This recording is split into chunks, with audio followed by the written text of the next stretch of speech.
وہ لوگ جو کل تک ایک دوسرے کے گلے کاٹ کے کھاتے تھے، ایک دوسرے کو مارتے تھے، تکلیف پہنچاتے تھے، برادری ازم پہ لڑتے تھے، حضور نے بھائی بھائی بنا دیے۔ ایک پلیٹ میں کھانا کھانے لگے سیدنا بلال حبشی، صہیب رومی، سلمان فارسی، حضور نے یوں کر کے ملا دیا۔ نبی کریم علیہ السلام نے تقسیمیں ختم کر دی دنیا۔ حضور کے صحابہ نے اپنا کردار اس طرح کا دکھایا، اتنا بلند کیا، اور صحابہ کرام علیہم رضوان اس کو دیکھ کر اتنی بلندیوں پہ گئے کہ گواہیاں اللہ کا قرآن دیتا ہے۔ فرمایا محمد الرسول اللہ والذین معہ اشداء علی الکفار رحماء بینہم تراہم رکعا سجدا یبتغون فضلا من اللہ ورضوانا۔ فرمایا یہ جو میرے محبوب کے ساتھ والے ہیں کافروں پر سخت ہیں، آپس میں نرم دل ہیں، تم جب بھی انہیں دیکھو گے سجدے کرتے دیکھو گے، رکوع کرتے دیکھو گے، تم انہیں دیکھو گے اللہ کی رضا کے متلاشی ہیں۔ انہیں ساری مادہ پرستی سے نکال کر محبوب نے رب کی رضا کے رستے پہ ڈال دیا۔ میرے نبی کریم سید عالم صلی اللہ تعالیٰ علیہ وسلم کی نبوت کے دلائل کے طور پر یہ ساری چیزیں آئیں۔ بس میں بات سمیٹنے لگا ہوں۔ حضور کا جو اخلاق ہے نا، وہ بھی نبی کریم علیہ السلام کی نبوت کی بہت بڑی دلیل ہے۔ وَإِنَّكَ لَعَلَىٰ خُلُقٍ عَظِيمٍ۔ محبوب ہم نے آپ کو نا خلق عظیم کا مالک بنایا ہے۔ کچھ لوگ سمجھتے ہیں صرف آپ کا بولنے کا انداز ٹھیک ہو تو آپ با اخلاق ہیں۔ نہیں بھائی، بولنے کا انداز ٹھیک ہونا با اخلاق نہیں، سچ بولنا اخلاق کے علاوہ۔ آپ کا حق بات کرنا اخلاق ہے، آپ کا صحیح گواہی دینا اخلاق ہے، آپ کا اللہ تعالیٰ کی طرف سے آزمائش آنے پر صبر کا مظاہرہ کرنا اونچا اخلاق ہے۔ رب نعمت دے تو آپ کا وجود ڈھلتا جائے شکر میں، یہ اخلاق ہے۔ رب کریم اگر آپ کو کسی وقت کسی آزمائش میں اپنی حکمت سے ڈالتا ہے تو عزت نفس کو برقرار رکھنا، خودداری کو برقرار رکھنا، یہ اخلاق۔ نبی پاک نے اعلیٰ ترین اخلاق کی بات بتائی، اعلیٰ ترین۔ حضور نے لوگوں سے بیعت لیتے وقت کہا تھا میرے ہاتھ پر بیعت کرو، چوری نہیں کرو۔ نبی پاک علیہ السلام نے مختلف امور پر بیعت لی۔ حضرت حکیم بن حزام کہتے ہیں حضور نے میرے ہاتھ پہ ہاتھ رکھ کے کہا میرے ہاتھ پہ ہاتھ رکھ کے بیعت کرو کہ کسی دنیا دار سے سوال نہیں کرو گے، خودداری سے زندگی گزارو گے، عزت نفس سے جو رب نے تمہیں دیا ہے تم اس پر راضی رہو گے۔ لوگوں کی جیبوں کو ٹٹولنا، دوسروں کی دولتوں پہ راج کرنا، دوسروں کے مال پر نگاہیں ڈالنا اللہ کے حبیب نے پسند نہیں فرمایا۔ میں بیعت کرو کہ تم کبھی کسی سے سوال نہیں کرو گے، حد ہو گئی۔ نبھانے والوں نے پھر اس عہد کو نبھایا اور کمال کر دی۔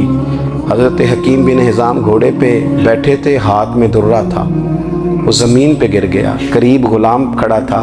حضرت حکیم بن حزام خود گھوڑے سے اترے، درہ اٹھایا، دوبارہ گھوڑے پہ بیٹھے۔ غلام عرض کرنے لگا حضور مجھے بتا دیتے میں اٹھا کے دے دیتا۔ آنکھیں چمک اٹھیں، فرمانے لگے کیسے بتا دیتا؟ اپنے رسول سے وعدہ کیا ہے کبھی کسی سے سوال نہیں کروں گا، کبھی سوال نہیں کروں گا۔ اللہ کے محبوب نے ہمیں اعلیٰ اخلاقی قدروں کی بات ہمیں سکھائی ہے۔ ہم دیکھتے ہیں کہ بڑی جلدی 2 4 5 لوگوں کے غصہ دلانے پر ہم ساری اخلاقی حدوں کو کراس کر جاتے ہیں۔ دوستو ہمارا ایک ویژن ہونا چاہیے، ہمارے ذاتی رویے بڑے معتبر ہونے چاہیے۔ لین دین کے معاملات کے اندر مسلمانوں کو بڑا صاف ستھرا ہونا چاہیے۔ ہمیں اپنی معاشی زندگی میں روزمرہ کے معاملات میں ہماری توجہات کا مرکز صرف اللہ رسول کی ذات ہونی چاہیے۔ رب کریم نے اپنی حکمت سے کسی کو کتنا دیا ہے یہ اس کی حکمت کے تقاضے ہیں۔ ہمیں اس نے جس رنگ میں جس حال میں رکھا ہے ہمیں اپنے رب کی رضا پر بہت زیادہ مطمئن ہونا چاہیے۔ اچھا پھر ایک اور بات، جن چیزوں کو ہم نے دکھ بنایا ہے نا یہ تو وہاں دکھ تھا ہی نہیں۔ مہینہ مہینہ چولہا نہیں جلا، لیکن کسی جگہ اظہار غربت ہے حضور کی اولاد پاک کا یا صاحب کا یا ازواج کا۔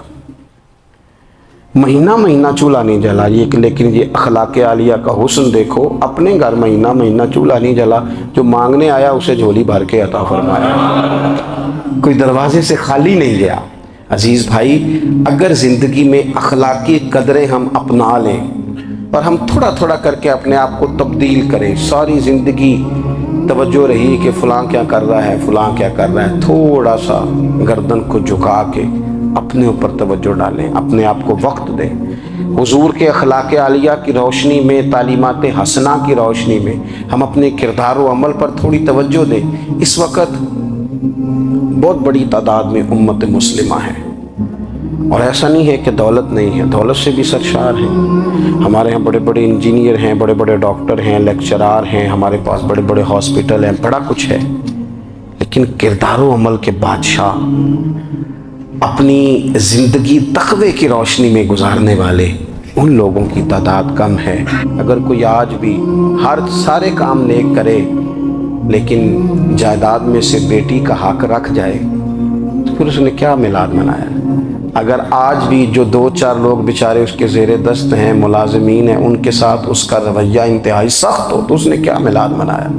اگر آج بھی وہ برادری ازم کی بنیاد پر دوستیاں کرے اور چھوٹے بڑے کی وہ تقسیم رکھے، جسے حضور نے فرمایا کہ قبیلے تو تعارف کے لیے، ورنہ کسی عربی کو اجمی پر، گورے کو کالے پر کوئی فضیلت نہیں۔ اگر کوئی آج بھی اس برادری ازم کا قائل ہے پھر اس نے کیا میلاد منایا؟ اگر کوئی شخص آج بھی اپنے آپ کو مادہ پرستی میں پوری طرح دھکیل چکا ہے اور رضا الہی کا مسافر نہیں بنا تو اس نے کیا میلاد منایا؟